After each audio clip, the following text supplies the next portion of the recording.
नमस्कार दोस्तों, मैं सरस्वती ढालिया फाजिल्का पंजाब से स्वागत करती हूँ आप सभी का आपके अपने ही चैनल सरस्वतीज़ गार्डन में। कहिए कैसे हैं आप सभी।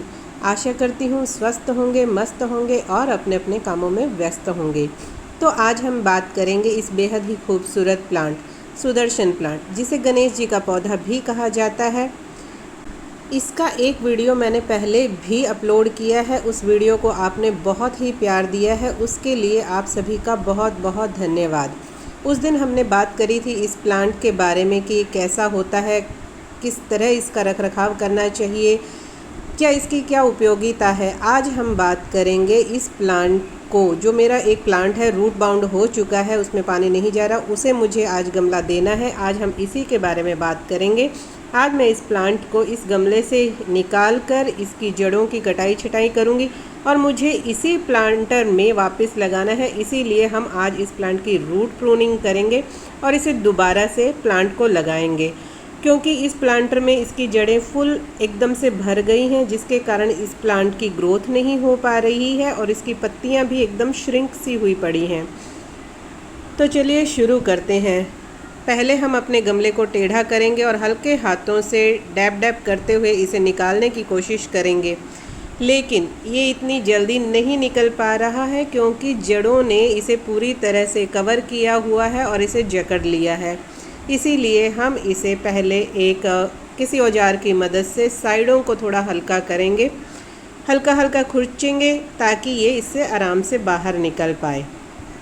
साथ में ही हम बात करते हैं कि इसकी मिट्टी कैसी होनी चाहिए। मिट्टी एकदम वेल ड्रेन होनी चाहिए। आप देख पा रहे हैं कि इसकी मिट्टी कितनी ही ज़्यादा भुरभुरी है, लेकिन जड़ों के कारण इन्होंने जो है पूरे प्लांटर को पकड़ के रखा हुआ है। अब हम इसकी मिट्टी को खाली कर लेंगे तो ये अपने आप गमला निकल जाएगा। इस प्लांट को गमले में से निकालने में मुझे काफ़ी मशक्क़त करनी पड़ी है, तो आप भी ध्यान रखें कि बहुत ही हल्के हाथों से आप अपने प्लांट को गमले से बाहर निकालें। अब देखिए ये पूरी तरह से रूट बाउंड हो चुका है। इसी कारण पानी जो है इसमें ठहर नहीं पा रहा था, साइडों से होता हुआ निकले जा रहा था या ऊपर ही खड़ा रह रहा था, जिसके कारण इसकी पत्तियां भी श्रिंक हो रही थी और अभी इसमें फूल भी नहीं आ पा रहे। और अभी इसका जो है वो सीज़न है जिसमें ये फुल फ्लावरिंग करेगा और अपनी भीनी भीनी खुशबू से हमारे गार्डन की रौनक को बढ़ाएगा। तो अब हम क्या करेंगे, इसकी हाफ जो रूट प्रूनिंग है वो कर देंगे। आप कम से कम 70% तक किसी भी प्लांट की रूट्स को हटा सकते हैं। प्लांट को कोई भी नुकसान नहीं होगा, लेकिन ये काम आपको ज़्यादा सर्दी या ज़्यादा गर्मी के अंदर बिल्कुल भी नहीं करना है। इस वक्त सही मौसम है, आप इसकी रूट प्रूनिंग कर सकते हैं। इसकी क्या, किसी भी अपने प्लांट की रूट प्रूनिंग करके आप उसे दोबारा से रिपोर्ट कर सकते हैं।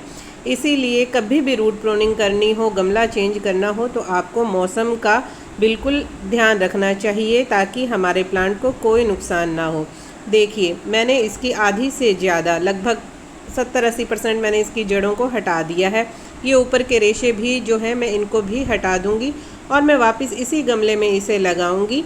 अगर आपके पास बड़ा गमला हो अपने प्लांट से ज़्यादा, तो आप उसको लगा सकते हैं बिना रूट प्रूनिंग किए हुए भी। मिट्टी मैंने वापस वही वाली ली है क्योंकि मेरी मिट्टी जो है वो बहुत ही बढ़िया है। इसके अंदर गोबर की खाद का अच्छी मात्रा में प्रयोग किया गया है और साथ में मिलाई गई है रेत, जिससे कि मिट्टी जो है बहुत ही वेल ड्रेन बनी हुई है, जिससे जड़ों का विकास बहुत अच्छी तरह से होता है। तो आप भी मिट्टी बनाते वक्त इन कुछ बातों का ज़रूर ध्यान रखें कि मिट्टी के अंदर आप रेत ज़रूर मिलाएं और हो सके तो गोबर की खाद या वर्मी कंपोस्ट का ही प्रयोग करें। वो मिट्टी को बहुत ही सॉफ्ट बनाए रखती हैं और प्लांट को जितनी भी मात्रा में पोषक तत्वों की ज़रूरत होती है वो प्लांट को प्रोवाइड करवाते हैं। इसी मिट्टी को हम दोबारा से भर देंगे और फिर दे देंगे इसे अच्छे तरीके से पानी। और प्लांट को वापस से लगाने के बाद इसे आपको डायरेक्ट धूप में नहीं रखना है। कम से कम 1 सप्ताह तक आप इसे छाया वाली जगह पर ही रखेंगे, क्योंकि अभी हमने अपने प्लांट का ऑपरेशन किया है, तो डायरेक्ट धूप में रखने के कारण हमारा प्लांट ख़राब हो सकता है।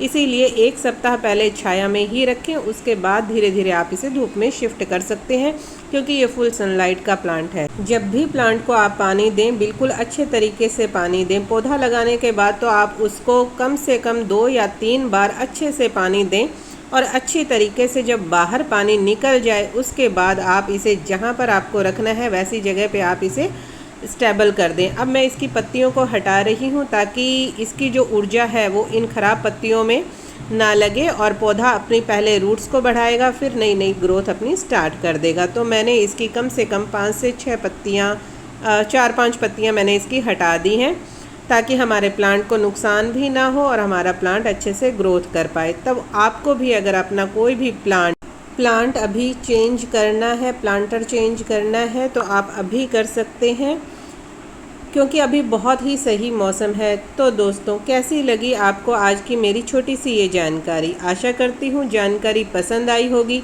अगर जानकारी ज़रा भी पसंद आई है तो please like, share and subscribe my channel. Thanks for watching.